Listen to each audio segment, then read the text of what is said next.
যারা এক ধরনের নিশ্চিত হয়ে গিয়েছিল, যারা মন্ত্রিসভা ঠিক করছিল বিজয়ী হবে বলে ধরে নিয়ে, তারা হয়তো পরাজিত হতে চলছে এবং বাংলাদেশের সংস্কার, সুশাসন এবং সার্বভৌমত্বের প্রতিষ্ঠার লক্ষ্যে এবং ন্যায় ও ইনসাফের যেই ঐক্যবদ্ধ বাংলাদেশ এবার বিজয়ী হতে চলছে।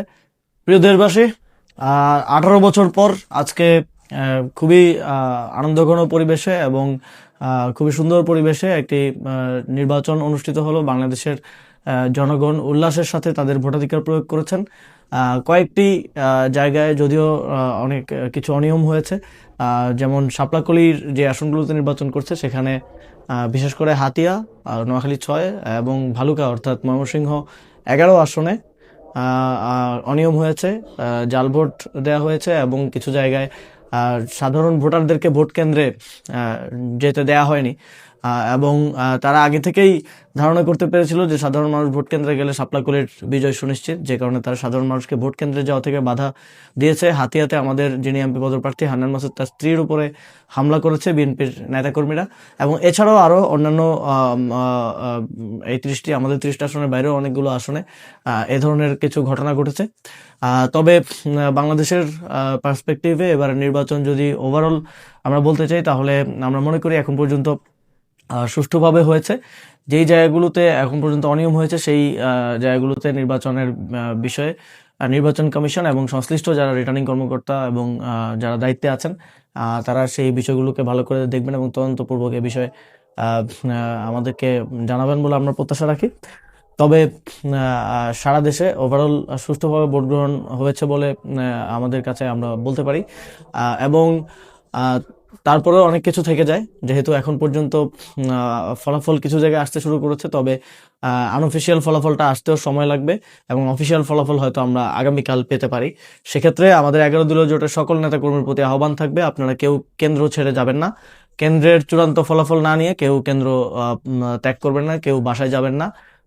আগেই 2-1টা কেন্দ্রের ফলাফল পেয়েই কেউ বিজয় উল্লাসে মেতে উঠবেন না, তাহলেই কিন্তু কারচুপি করার কিংবা ভোট গণনায় হেরফের করার সুযোগ তৈরি হবে। সুতরাং আমাদেরকে সতর্কভাবে অবজার্ভ করতে হবে, আমাদেরকে ক্রিটিক্যালি অবজার্ভ করতে হবে যে ভোট গণনা শতভাগ সুষ্ঠুভাবে হচ্ছে কিনা এবং ভোট গণনা ঠিকভাবে রিপোর্ট হচ্ছে কিনা ইলেকশন কমিশনের কাছে।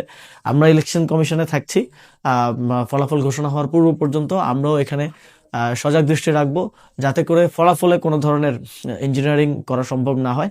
সেটার জন্য আমরা 11 দলীয় জোটের সকল নেতা কর্মীদেরকে আহ্বান জানাচ্ছি।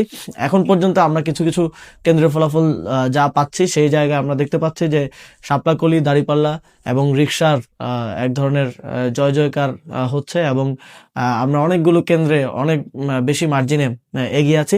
তবে যেই আসনগুলোতে বিভিন্ন কেন্দ্র দখল হয়েছে, ভোট কারচুপি হয়েছে, সেই আসনগুলোতে আমরা দেখতে পাচ্ছি যে সাধারণ কেন্দ্রগুলোতে আমাদের প্রার্থীরা এগিয়ে থাকলেও কিছু কিছু কেন্দ্রে খুব অস্বাভাবিকভাবে ধানের শীষ এগিয়ে আছে, কারণ তারা সেই কেন্দ্রগুলো দখল করেছে এবং সিল মেরেছে বলে আমরা ধারণা করছি। এই কেন্দ্রগুলোর বিষয়ে এবং এই আসনগুলোর বিষয়ে নির্বাচন কমিশনকে অবশ্যই মানুষের ভোটাধিকারের পক্ষে সিদ্ধান্ত গ্রহণ করতে হবে। এবং আমরা বিশ্বাস করি যে 11 দলীয় জোট সরকার গঠন করবে। এখন পর্যন্ত আমরা যে ফলাফল পাচ্ছি, বাংলাদেশের জনগণ একচ্ছত্রভাবে 11 দলীয় জোটের মার্কায় ভোট দিয়েছে। 11 দলীয় জোটের যে সুশাসন, সংস্কার এবং সার্বভৌমত্ব প্রতিষ্ঠার যেই লড়াই, সেই লড়াইয়ের প্রতি তারা ম্যান্ডেট দিয়েছে এবং আমরা ইসি এবং সরকারকে ধন্যবাদ জানাতে চাই। ছোটখাটো কিছু অনিয়ম এবং তাদের কন্ট্রোলের বাইরে কিছু বিষয় ঘটলেও ওভারঅল তারা খুবই সুন্দর একটি নির্বাচন আমাদেরকে উপহার দিতে পেরেছে। দেশবাসী ভোট দেওয়ার সুযোগ পেয়েছে কিছু কিছু জায়গা ছাড়া। এবং আমরা তাদের প্রতি প্রত্যাশা রাখবো যে বাকি যে প্রক্রিয়াগুলো আছে, ভোট গণনা থেকে শুরু করে ঘোষণা, সেটাও যেন সম্পূর্ণ সুষ্ঠু রূপে সম্পাদন করেন এবং এর মাধ্যমে বাংলাদেশের একটি সুন্দর গণতান্ত্রিক রূপান্তর আমরা প্রত্যাশা করছি।